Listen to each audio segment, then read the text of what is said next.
Hello दोस्तों, कैसे हैं आप। उम्मीद करती हूँ आप सभी बहुत अच्छे होंगे। चलिए जानते हैं अपनी आज की कहानी के बारे में। एक गांव में एक व्यापारी रहता था जिसकी एक खूबसूरत बेटी थी।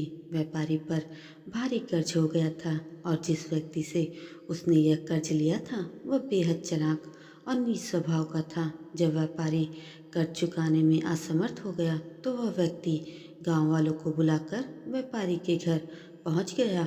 उसने व्यापारी से कहा, अगर तुम मेरा कर्ज नहीं चुका सकते हो तो अपनी बेटी की शादी मुझसे करा दो। यह सुनकर व्यापारी चुप रह गया क्योंकि वह मजबूर था। इन सब बातों को घर में बैठी उसकी बेटी भी सुन रही थी। थोड़ी देर बाद उस व्यक्ति ने गांव वालों के सामने एक प्रस्ताव रखा।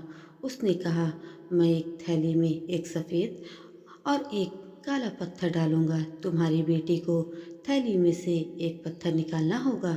अगर वह सफ़ेद पत्थर को निकालेगी तो मैं कर्ज माफ़ कर दूंगा और मुझे उससे शादी नहीं करनी पड़ेगी। लेकिन अगर काला पत्थर निकाला तो कर्ज माफ़ होगा लेकिन उससे मुझसे शादी करनी होगी। व्यापारी की बेटी ने यह प्रस्ताव मान लिया और गांव के लोग भी सहमत हो गए इस बात से। उस व्यक्ति ने सभी के सामने दो पत्थर उठाए और चालाकी से थैली में दोनों काले पत्थर डाल दिए। यह बात व्यापारी की बेटी ने देख ली।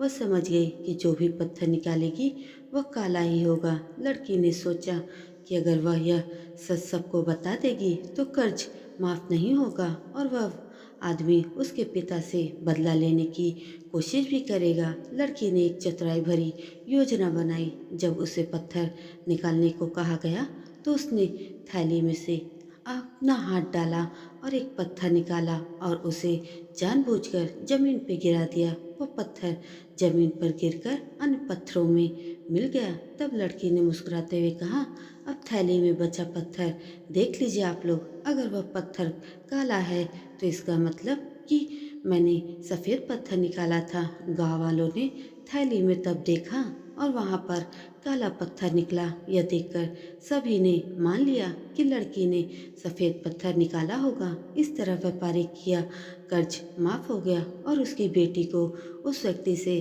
शादी भी नहीं करनी पड़ी। दोस्तों, ये कहानी हमें सिखाती है कि कठिन परिस्थितियों में घबराने के बजाय धैर्य और चतुराई से काम लेना चाहिए। जो लोग हमारी मजबूरी का फ़ायदा उठाना चाहते हैं उन्हें उनकी ही जाल में फंसाना सबसे अच्छा तरीका हो सकता है। खामोशी से अपनी बुद्धिमत्ता और समझदारी का उपयोग करके हम किसी भी मुश्किल हालात से बाहर निकल सकते हैं। दोस्तों, ये आपको कहानी कैसी लगी कमेंट करके ज़रूर बताइएगा और ऐसे ही अच्छी अच्छी कहानियों के लिए मेरे चैनल को सब्सक्राइब भी ज़रूर कर दीजिएगा। धन्यवाद।